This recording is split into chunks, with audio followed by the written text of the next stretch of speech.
wheels with a Maytag single cylinder for power. Wouldn't go with my weight, so I put 4 or 5-year-old Gordy, his brother, as a driver. Handled badly. He went up the bank and rolled over. He never forgave me. The follow-up was the axle was a 2x4 with a pivot bolt through the center, steering by ropes attached against the 2x4. So later on I asked him, I go, where did you get this Maytag single cylinder? He goes, well, I took grandmother's washing machine apart. He was 9, 10 years old. So even at that age, he was trying to learn, trying to do something. He went Southwest High. And I didn't realize this, some of the family did, but he had a double major in 4 years, mechanical engineering and business. Pretty remarkable for back in that day. And he was so proud of his registration as an engineer in the state. Every single year that he renewed, he still had those in his files. I don't know if that's because he was Scottish, raised in depression, never threw anything away, or his pride, but I think it was pride. And then he spent some time at Harvard in a professional development program. So he's a man of lifelong learning. How many of you would get emails from my dad? Okay, and they can be like really bizarre emails, like 57 Chevy found in the middle of a jumbo jet in Korea, or this stuff like, why do I need to know this? And a lot of them were instructional as well. And so he was always researching something. He was always looking at something that was amusing or fun or interesting. And in one of his files in his laptop, he's got a file of interesting things. And it's like one of the largest files in his laptop. It's just filled with stuff that he found interesting. This was January of this year. He was feeling hip pain.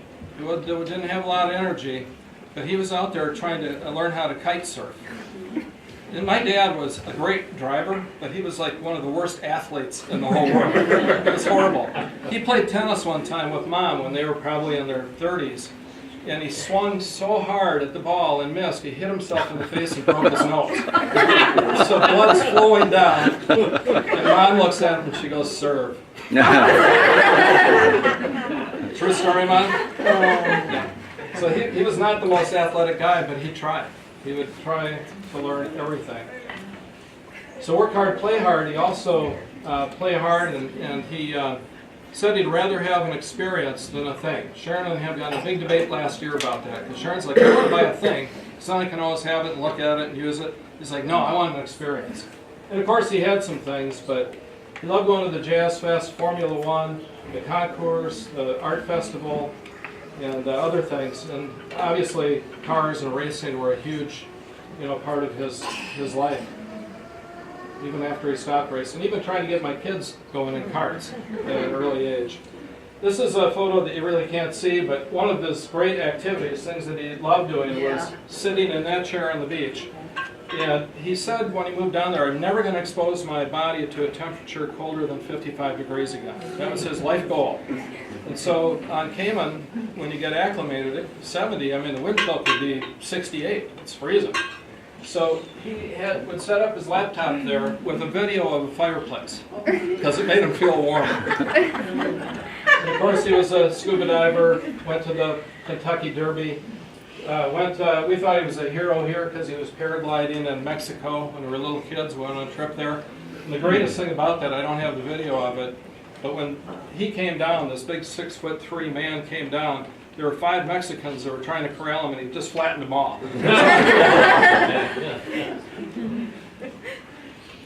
Remember Love Beach? Great memory, right?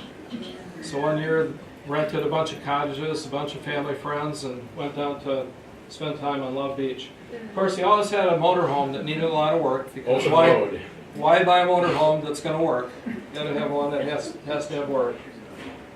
And he went to Israel. He rode a camel. Got back, he told me, I'm really glad it wasn't the other way around.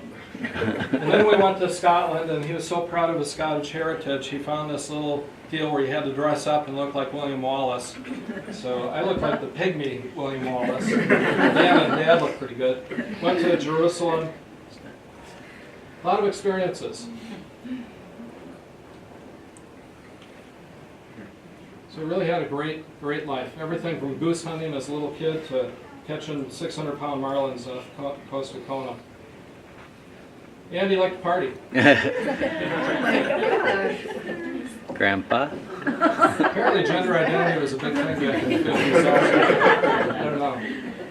This was one thing he was really proud of, and again, it goes back to having experiences learning, but him and Chuck Moreau were college students at the time, and they took $700 and they bought this Ford and they fixed it up, and they raced against Jaguars and other cars like that, and they won the state fair race at Lake Phelan. I think it was like 60 laps or something like that. And so he was so proud of that he did that. He also had a lot of cars during his life. This car was one that was dear to my heart because when I was 13, he had that car, baby blue just like that, an XKE. And he went to Europe for 2 weeks and he left the car keys. So before there was Ferris Bueller, there was Scott Barlass. So I took the car keys, I noted what the odometer reading was, and back then there were mechanical odometers. And I took it out on the highway with the roof down, going along 100 miles an hour, just having a great time, drove around for an hour or so. Came back, parked it in exactly the same place, took the whole dash apart, moved the odometer back, and he never found out until about 10 years ago. The other thing I love about this car is for a while I had a green heron as a pet. We found it as an orphan bird and nurtured it back to health. And when it was well enough, the bird kind of took off and was on its own. One morning, Dad went out, it was kind of cold, started up the Jaguar, and out of the louvers up here, a beak appeared with two beady eyes. It was cold out, and the bird crawled up on top of the engine. So, this is the DJ that he loves so much driving, obviously. In this car, he actually sold that car for a penny a pound. That was his creative marketing. So he's going to sell it for a penny a pound. This car here was in a wreck at the airport. Dad bought it cheap, got it all fixed up 3 months later. And my brother pulled out for work in the morning, not realizing the car had arrived, smashed the whole side of it. Yeah. And he looked, Dan looked at it and he's like, Dad, just got this back. He goes, I must be dreaming. So Dan pulled back in the garage, went back to sleep, woke up later hoping it was a dream. It wasn't a dream. So he has experiences with different cars. First time I ran away.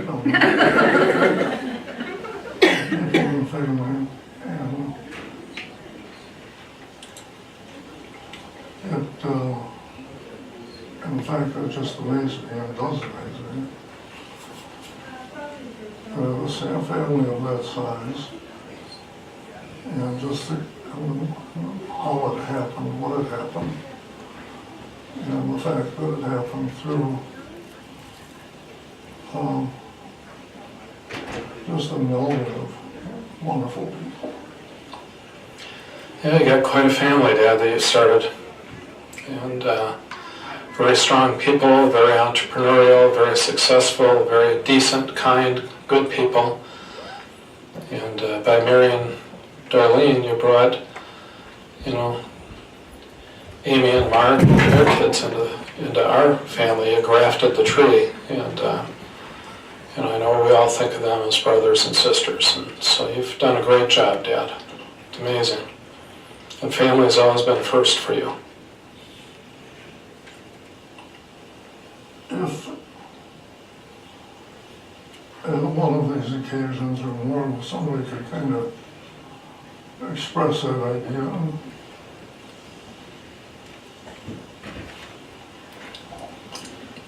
I would like that. He would like that. His family is everything. He was proud of his family that was below him, but he was also very proud of his heritage and very interested in his heritage. His mom, Rachel Gladys Dunn, his dad, John Mendes Barlass, she was a college-educated woman. She worked. Pretty rare for those days. Her father, Frederick Dunn, and her mother owned a very successful business in Wisconsin. They were merchants. Very, very successful people. On his dad's side, they were farmers going all the way back to Scotland. They worked really hard. They worked the land. And they were creative people because if the tractor broke, you couldn't call somebody. You had to come and fix it yourself. So he came out of this heritage that he was very proud of, that I think really formed him in a lot of ways. One of the things he was really proud of is way back when Roger Williams, who founded Rhode Island, was his 12th or 13th grandfather. And that's why his middle name was Williams, after Roger Williams. He noted in hand a lot of the different family names in his lineage, and Barlass, McFarland, Don, Ayers, Douglas, Mengies, Patterson, and so on. When we were in Scotland together, we got to go see Loch Lomond. That's at the top where the McFarland clan was from.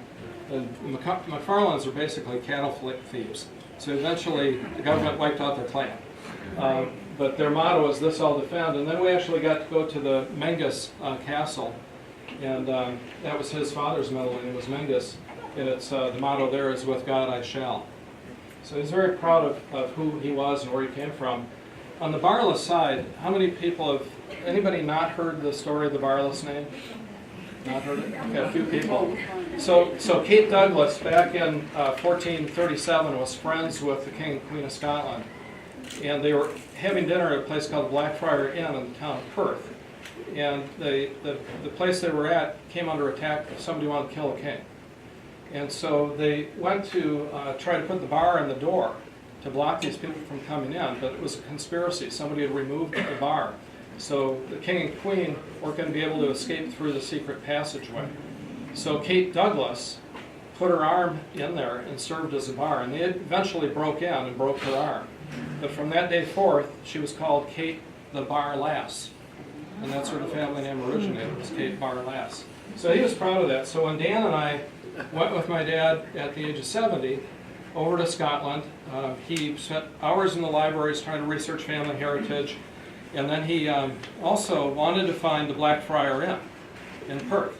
Well, Perth kind of changed a lot from 1437 to 1999 or something. So we were looking for hours for this Blackfriar Inn, and he was not going to get it out of his mind. We're going to find this. So Dan and I thankfully found this woman walking by in a suit with a briefcase, and I said, "Hey, can you help us? My dad wants to find the Blackfriar Inn." She goes, "I'm in the town council." She goes, "That hasn't been around for like 300 years. And I go, "Can you just tell him that building over there is it?" Sorry, Dad. So he had us recreate the Barlass. But he was so proud of that name. Of course, early in his life, he married my mom. We had some nice photos taken at Bay Clef. Dan, I'm sorry I had to put this in. Dan hates this photo because we never even owned clothes like that. We borrowed them for the photos. And then Dad married Darlene. What a blessing her and her family have been to him and to us. Of course, you got to go away in Higgins.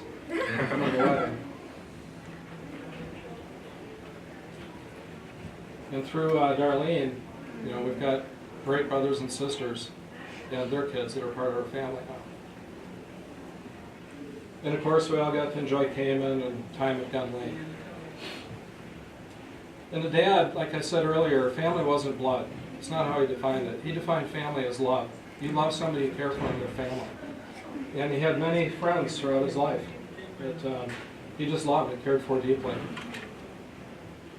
And as you look back, he always had good friends, and he kept his friends for a long, long time. Very rare these days. How he shaped me. Well, Mom's part of this as well, but Mom and Dad had a mentality of being libertarian when I was young, growing up. It's like, go do your own thing. So what did he do? When I was 12 years old, he bought me a boat and motor and said, "Hey, it goes 30 miles an hour. Go anywhere you want to on 150-mile Lake Minnetonka." "Oh, you want a raccoon? Sure, you can have a pet raccoon." "Oh, you want a green herring as a pet? Sure, have a green herring." He taught me how to drive in the Minimoke when I was 9 years old. Took us out in the farmer's fields, buzzing around in that. Gave me my first camera. It was a Canon A1 in 1972. I got so enthused about photography that he went away for a few days on a business trip, and I decided that his bathroom in the basement would make a great darkroom.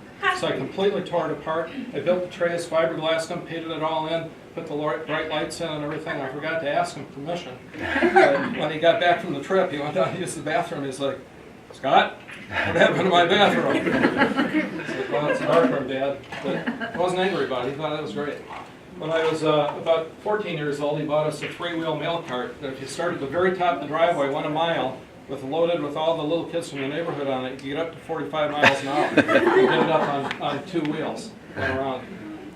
He helped me fix up a neighbor's car. It sat there for 10 years. His 48 Dodge wasn't running. I was 12 years old. I said, "Dad, can I have it?" He goes, "Yeah, if you get it running."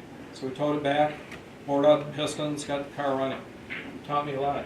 He bought us a flying saucer back in I think it was 1959 or 1960. Who had a flying saucer? So we'd go down the street in the neighborhood with a flying saucer and freak everybody out. And of course, everybody had to have a horse in their backyard in the suburbs. So we'd do that. So he shaped me by giving me a unique opportunity to have an incredible childhood without really many boundaries. It was more do your thing, figure it out, and a lot of trust there.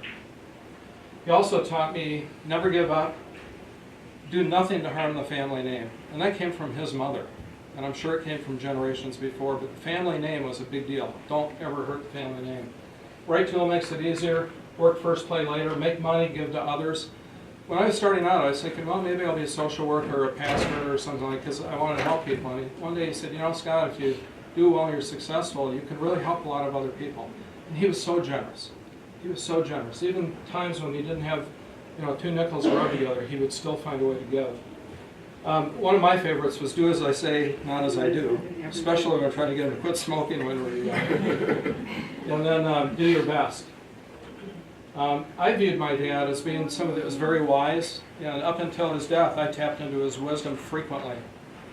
He was optimistic, enthusiastic. He was a risk taker, but calculated risks most of the time. Very, very generous. He was also demanding, and he could be very frank with you. I remember I ballooned up to probably around 225, 230 pounds, and I saw my dad, and he looked at me and goes, man, you're fat. He goes, you used to be good looking, you ruined your face. It was pretty blunt, but he was right, and it motivated me to take a different direction. And then he encouraged me to eat tomatoes and no carbs, because then you're going to lose the weight. But he was always available. No matter how busy he was there. He was available. He was present. He was somebody that I always could count on. He was always going to be there. These are his shoes. Those are my shoes when I was young. And one thing that really was difficult for me as a child throughout much of my youth, up into my late teens, was a 6'3" man, often well-tanned, very successful, obviously, racing cars, trench coat a lot of times, a briefcase, would look down at me and say, Scott, you have to be better than me. And I'm like 5. How can I ever be better than... And this was when like James Bond came out. We all thought he was a spy. And how can you ever be better than this? And back when I started my business, had a little success, he called me one day and he goes, Scott, I don't know if you remember, but I always used to tell you have to be better than me. I'm like, yeah, it drove me, made me work hard and everything. I go, I remember. He goes, I never thought you'd be this much better than me. But you know what? I'm not even close. You can't fill those shoes. Nobody can fill those shoes.